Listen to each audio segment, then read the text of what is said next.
할렐루야! 온라인 속회에 참여하신 모든 성도님들을 주님의 이름으로 환영하고 축복합니다. 오늘은 8과 엘리야야 내가 어찌하여 여기 있느냐입니다. 오늘 속회를 통하여서 하나님께서 부어주신 성령 충만한 은혜가 저와 여러분에게 함께하길 주님의 이름으로 축원합니다. 잠시 함께 기도하겠습니다. 사랑의 하나님, 오늘도 온라인 속회로 모일 수 있도록 우리의 마음을 주장하여 주시고 걸음을 인도하여 주시니 감사를 드립니다. 함께 모여 하나님의 말씀을 듣고 또 나누는 가운데에 성령께서 임재하여 주시사 우리를 향한 하나님의 계획하심과 인도하심이 나타나는 시간이 되게 하여 주시옵소서. 이 모든 말씀 살아계셔서 역사하여 주시는 우리 주 예수 그리스도의 이름으로 기도합니다. 아멘. 함께 찬송가 365장 찬양하겠습니다.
오늘 우리에게 주시는 하나님의 말씀은 열왕기상 19장 1절로 18절까지의 말씀입니다.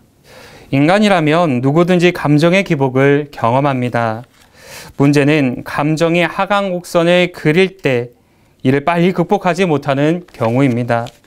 이처럼 계속해서 감정이 나쁜 상태가 지속되는 것을 우리는 감정의 슬럼프라고 합니다. 심리학자들에 의하면 감정의 슬럼프에 빠지는 몇 가지 이유가 있습니다. 첫째, 육체적으로나 감정적으로 지치고 고갈되었을 때입니다. 둘째, 생존의 위협을 느낄 때입니다. 셋째, 두려움이나 적개심, 분노, 죄책감 등의 부정적인 감정이 짓누를 때입니다. 이러한 감정의 슬럼프는 특정한 사람만의 문제일까요? 본문의 말씀을 보십시오.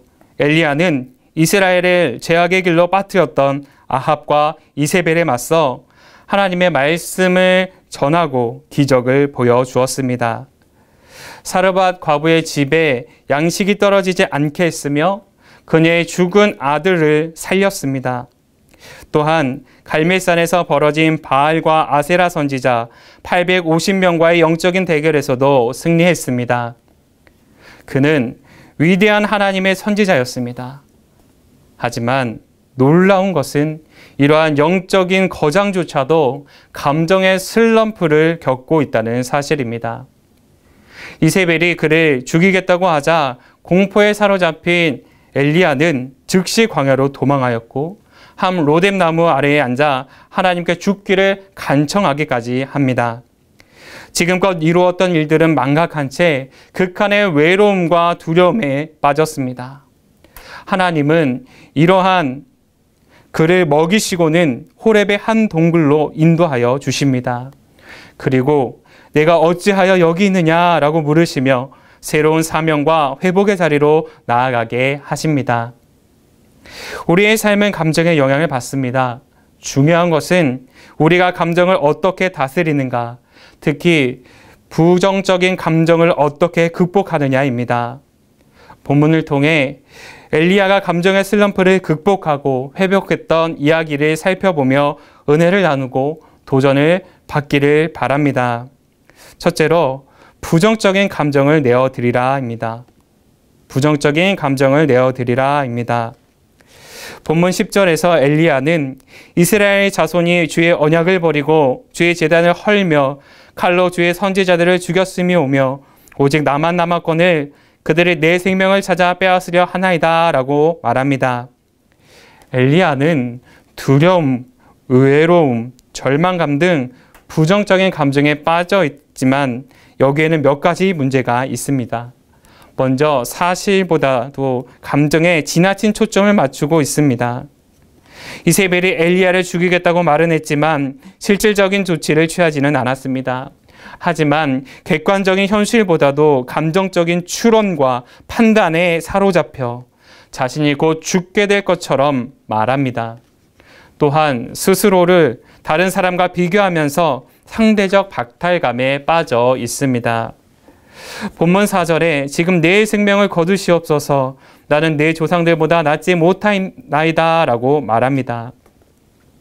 하나님은 그 시대와 상황에 알맞은 사명을 엘리야에게 주셨고 또 이를 잘 감당했습니다. 그러나 다른 사람과 자신을 비교하게 될 때 빈곤함과 어려움이 찾아왔습니다. 그리고 그는 환경의 어려움 속에서 또 다른 하나님의 기적과 역사를 기대하기보다는 혼자 남은 처지와 죽을 목숨을 한탄하며 자기 연민에 빠졌습니다. 하나님은 이러한 엘리야를 찾아와 위로해 주십니다. 로뎀나무 아래에서 지쳐 잠든 그를 어루만지시고 먹고 마시게 하여 주십니다. 하나님의 사랑이 얼마나 놀랍습니까?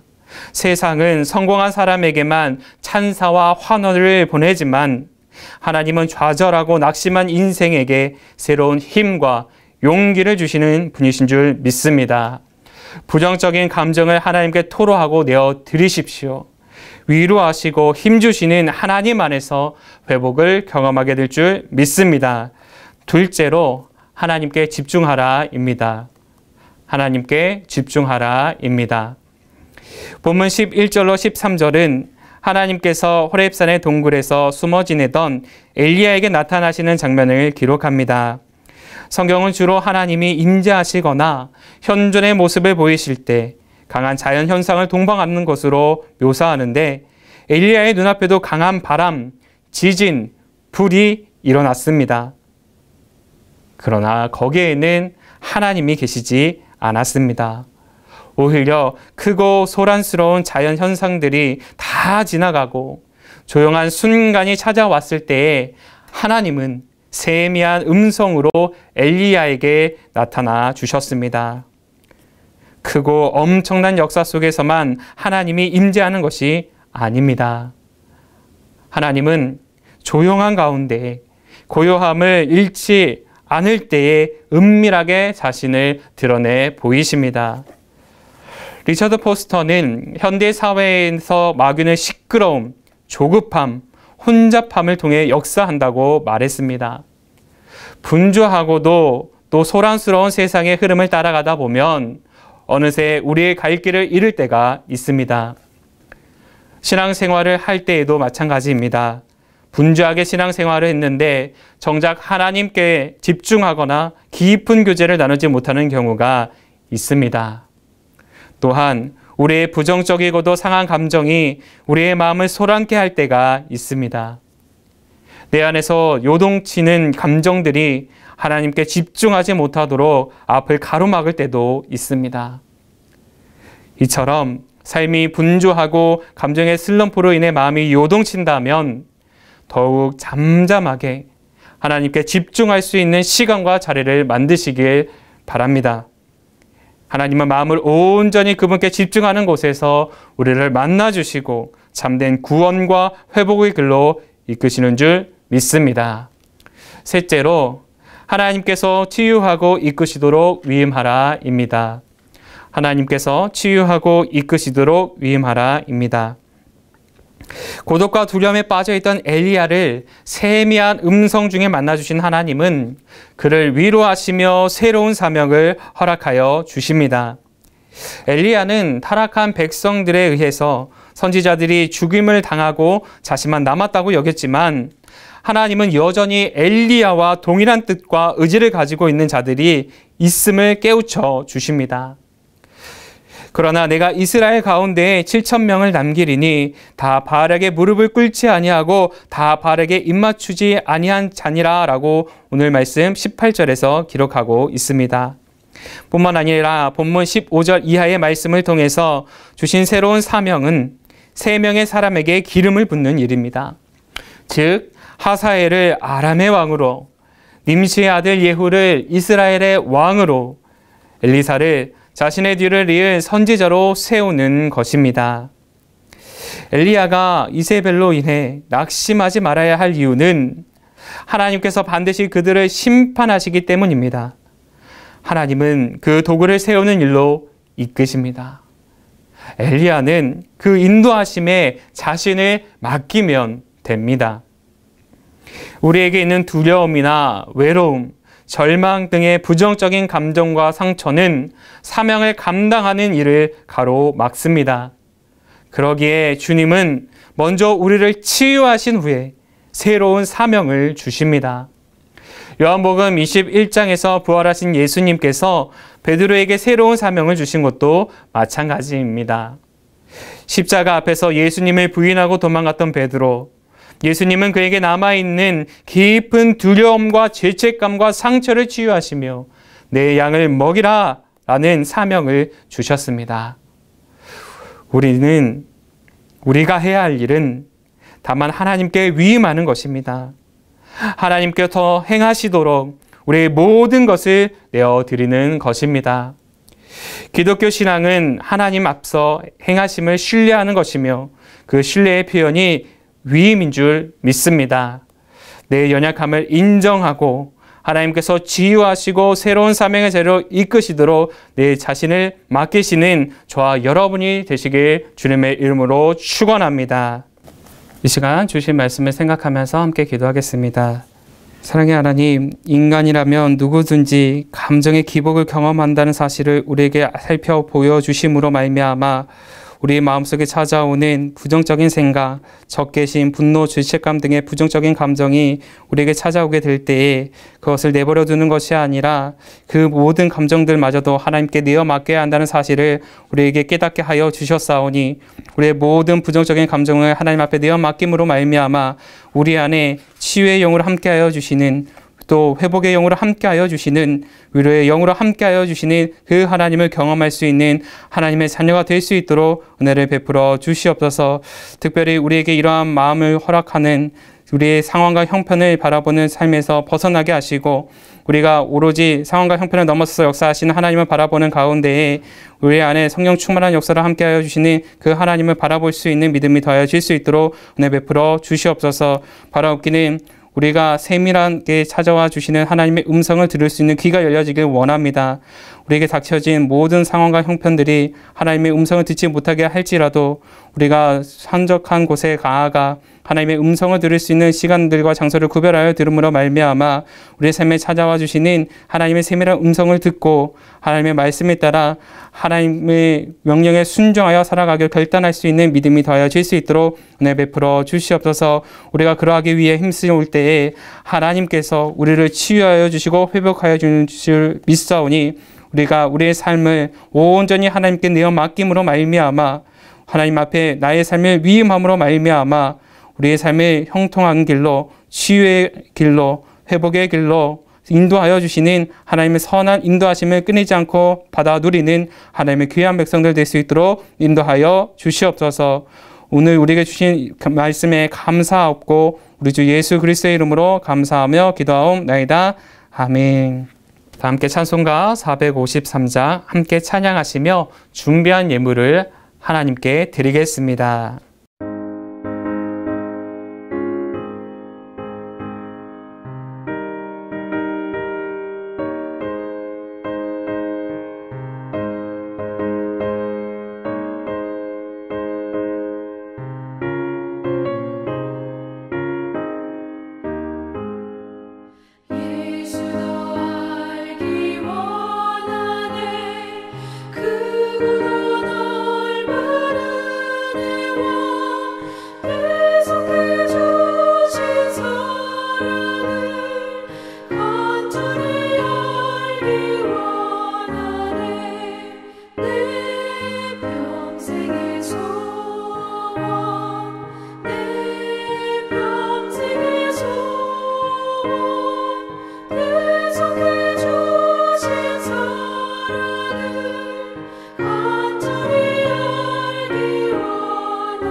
드려진 예물을 위해서 함께 기도하겠습니다. 사랑의 하나님, 오늘도 저희들에게 주신 말씀과 사랑 안에 거할 수 있는 속회의 자리로 인도하여 주시고 주님의 말씀을 통하여 세움받고 힘을 얻게 하여 주시니 감사합니다.